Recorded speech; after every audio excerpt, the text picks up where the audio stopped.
She said, "I'm not obligated to keep your secrets from my friends. We just talk."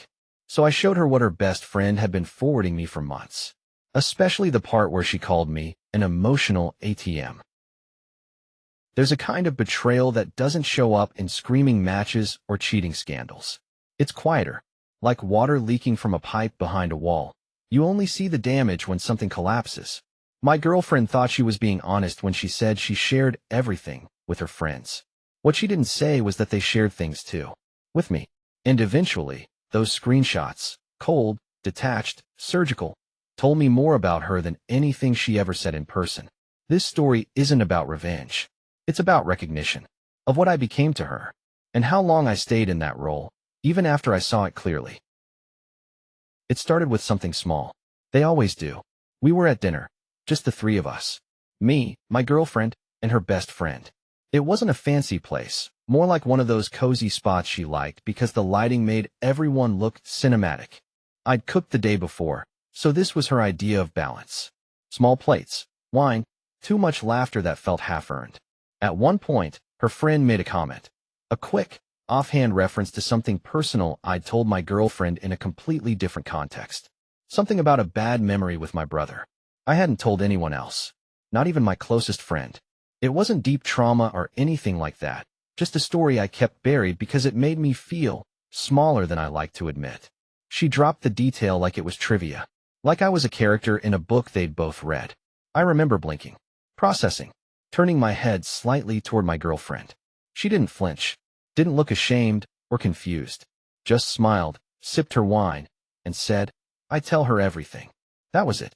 Not a warning, not an apology, just a casual confession of boundary crossing disguised as closeness. The table didn't shake.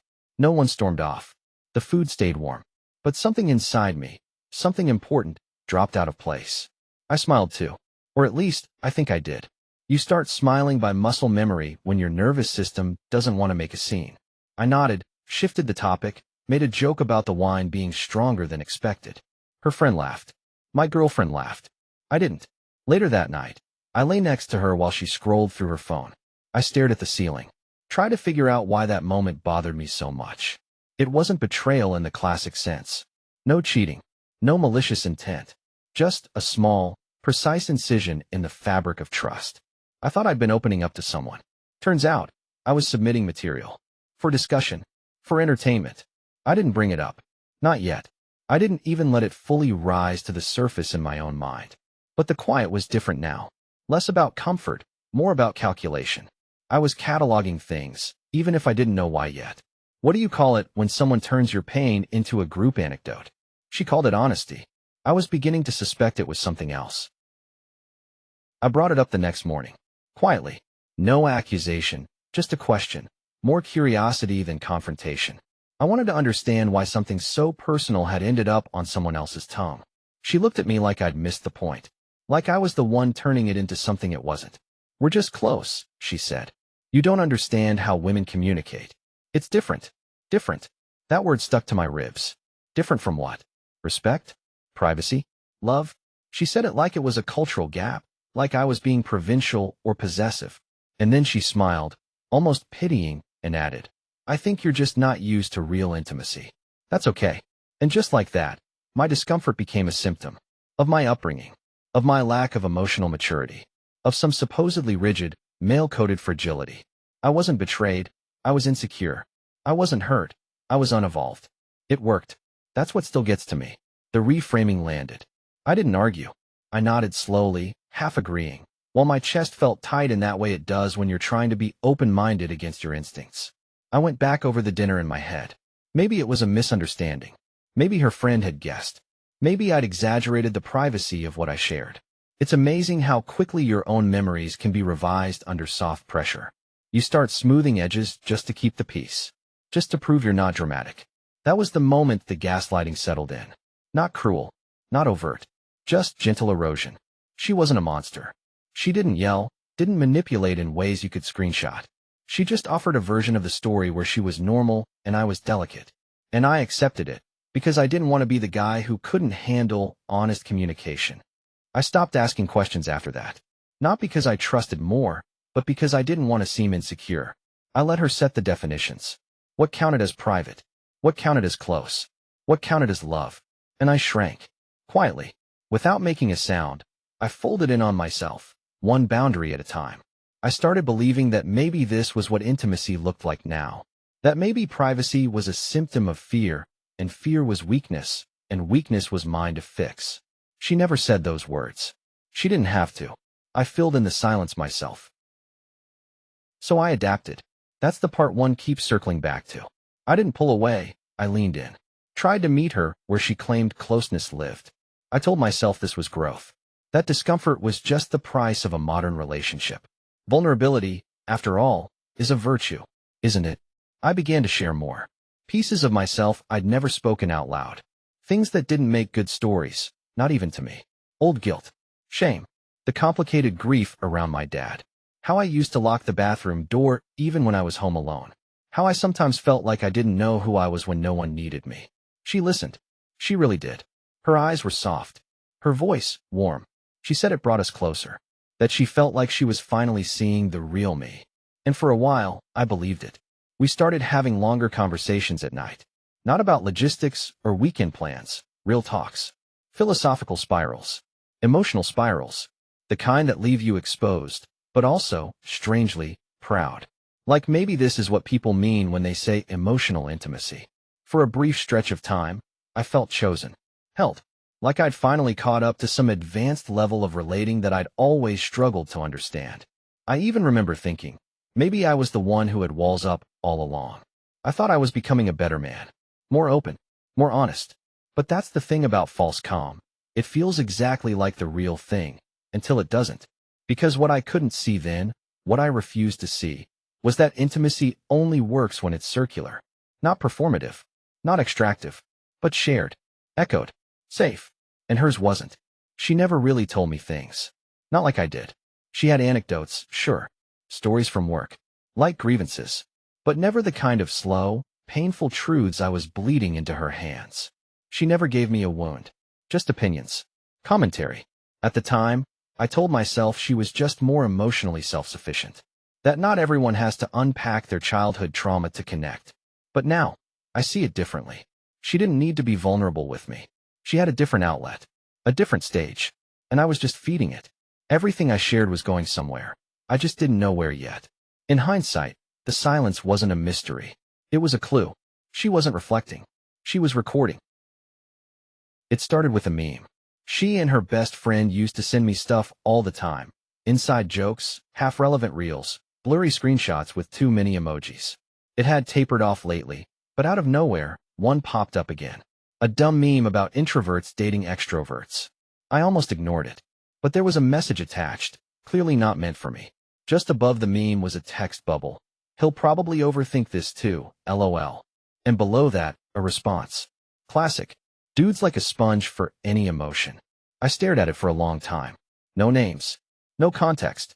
Just tone. Familiar. Loose. Private. The kind of tone you use with someone who already knows the setup. A tone that assumes complicity. I didn't respond. Didn't double tap. I just closed the app. I thought maybe it was a misfire.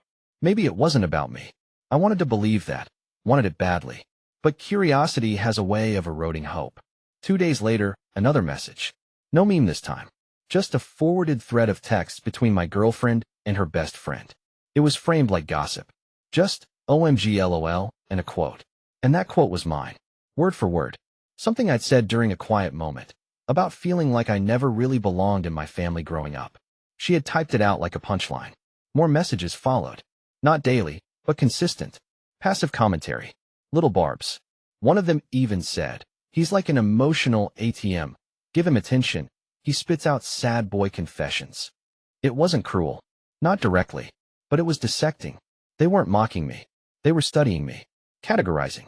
Naming things I hadn't even named for myself yet. But not with care. With curiosity. Casual, detached, precise. I wasn't a boyfriend in those messages. I was a source. A quote machine. A case study in soft masculinity. And the worst part? I didn't feel angry. I felt exposed. Like someone had opened a door I didn't know was transparent and let the wind walk through. I didn't block her friend. I didn't even mention the messages. I just started collecting them. Quietly. like evidence in a case I hadn't decided to prosecute yet. What disturbed me more than the content was the fact that I wasn't surprised. Somewhere, deep down, I had already known. I just hadn't admitted it to myself yet. It's strange how memory rearranges itself when new light hits it. After that string of messages, I couldn't stop replaying one of our earliest, deep talks. It was the night she asked me about my dad. It was early in the relationship, before sleepovers felt routine, before we knew each other's coffee orders. She asked about the funeral. I told her things I hadn't said out loud in years. Like how I didn't cry during the service. Not because I didn't feel grief, but because I felt too responsible to fall apart. How I'd cleaned out his car the next morning, numb, just to feel useful. She held my hand that night. Said it made her see me differently. Said she was honored I trusted her with that. I remember thinking, this is connection. This is what it means to be known. But now, remembering the tone of those texts, the language her friend used, I realized she had repeated that story. The phrasing matched, down to the detail about the car. My private eulogy had become retellable. Suddenly, the warmth of that night didn't feel warm anymore. It felt like surveillance. She hadn't stolen the memory. She hadn't twisted it. That would have been easier to name, easier to confront. What she did was colder. She preserved it, quoted it, as if my grief was a line from a film she liked to reference. I wasn't her partner. I was her proof of emotional range. It cast a different light on every vulnerable moment I'd shared after that. The late-night confessions, the unfiltered anxiety spirals, the soft, human pieces I'd placed in her hands, thinking I was safe. What had felt like intimacy now felt like exposure. And not even malicious exposure, just usage. She didn't ask because she cared. She asked because it gave her something. A story, a brand, a way to feel emotionally literate without having to bleed herself. It's not that she didn't love me. Maybe she did, in her own language. But the role she needed filled was never equal. It was open. It was available. It was emotional source. She liked holding space. Not because she wanted to share it, but because it made her feel needed. And I, idiot that I was, mistook being needed for being loved. Her birthday landed on a Thursday that year. She made it clear she wanted to celebrate in layers, girls only for the pre-party the night before, then something broader on the weekend. I didn't argue. I even offered to help with setup. She said it was all handled. I told myself it wasn't a big deal, that she deserved her space. That intimacy didn't mean access to everything. But when I saw the stories from that night, the pre-party, something in my stomach curled. Her best friend had posted a screenshot. It flashed by fast, but I caught it. A cropped image of a past group chat message. One of those look what he said moments. The message was mine. From weeks ago, during an argument. It wasn't violent. It wasn't cruel. Just a moment of frustration I had shared, thinking it stayed between us. But there it was, frozen, edited, turned into context-free content for the girls' night. And they were laughing. Not maliciously, just casually, like it was a shared meme. A moment of collective understanding. They didn't see a person in that screenshot. They saw a character. A trope. I wasn't included. I was interpreted. That's when it hit me. I wasn't part of her inner circle. I was material for it. She had drawn the lines months ago. I just hadn't read the map. To her, I was a good boyfriend. I showed up. I listened. I remembered things. But the things I said, the parts of me I gave, weren't for safekeeping. They were for sharing.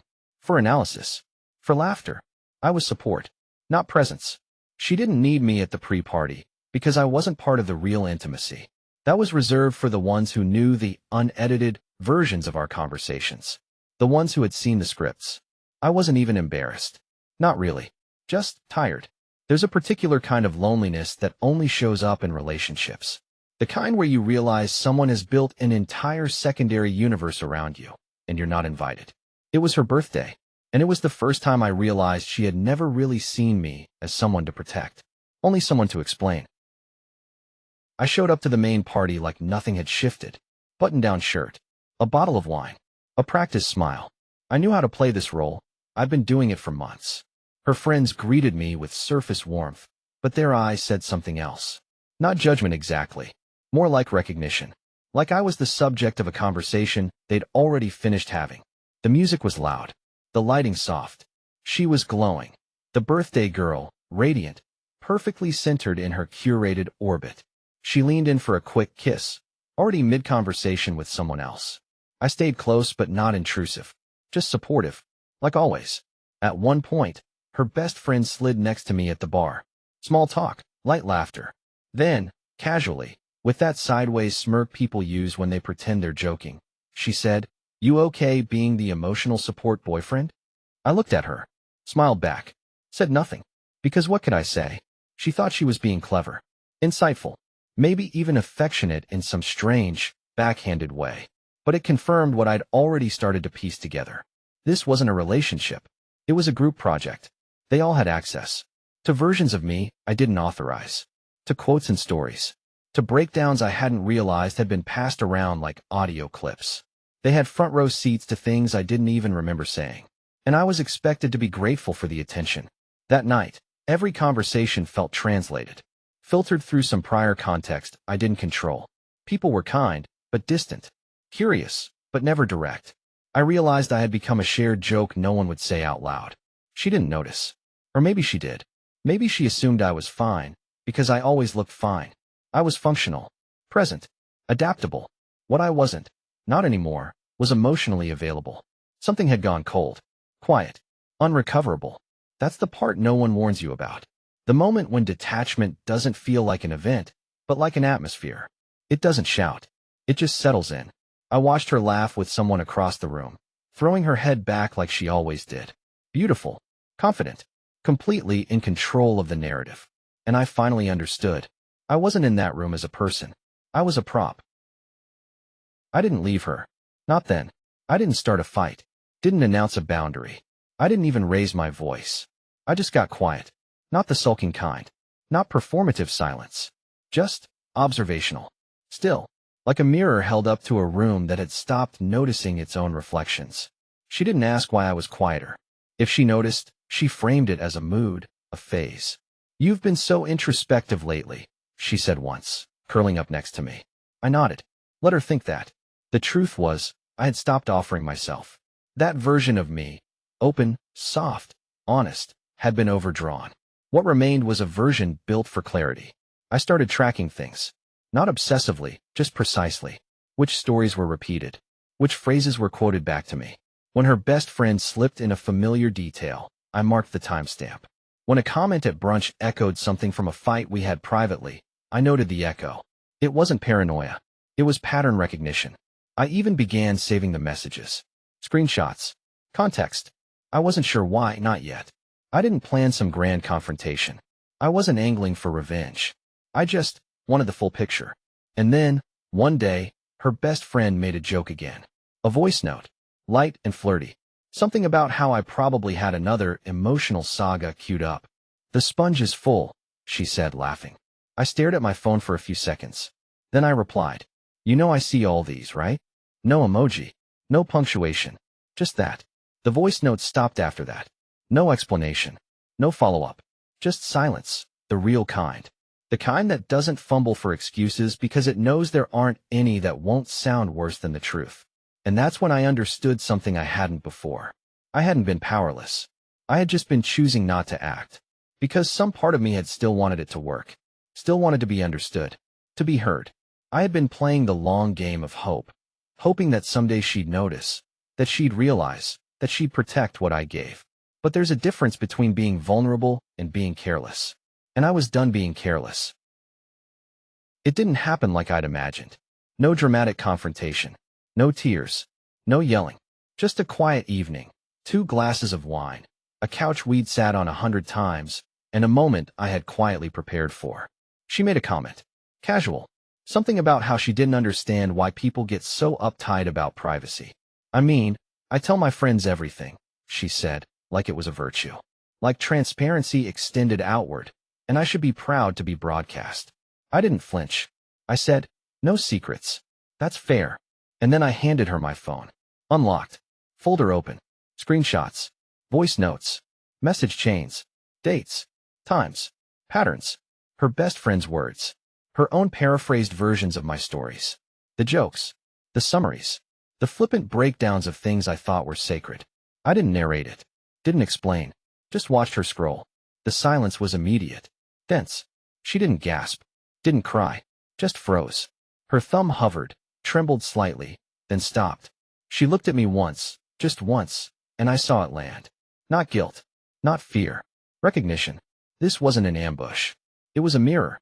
And she was staring at the version of herself she never thought I'd meet. I didn't raise my voice. I didn't ask questions. I didn't need to. Because the point wasn't to win. The point was to end the performance. And the funny part? She didn't even try to defend herself. No denial. No spin. Just a strange, cold quiet. Like someone realizing the exit door had been unlocked the whole time, and they'd just never tried it. We didn't speak for the rest of the evening. She went to bed early. I stayed up, deleting old messages. Not out of spite, just necessity. I needed to clear the archive. Not just from my phone. From my mind. She had always been documenting me. And now, I had documented her. Not for revenge. Not to expose. Just so I could finally stop wondering if I was crazy. I wasn't.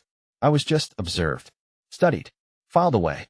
And now, I was done being her case study. We didn't break up that night. There was no single explosion. Just a series of small silences, stretching longer each day. Fewer texts. Fewer shared meals. More, I'm tired. And I've got a lot on my mind. And none of it sounded like a lie. We were both tired. We both had a lot on our minds. It was like watching something beautiful deflate. Not violently, but inevitably. A slow leak. You don't panic when the air goes out. You just listen to the sound of something collapsing that you can't patch anymore. She didn't ask if I was okay. She knew I wasn't. I didn't ask if she regretted it. I knew she didn't. She had always thought of herself as honest, radical honesty, she called it. But there's a difference between transparency and exposure. And by the end, I think even she started to feel the coldness of her own definitions.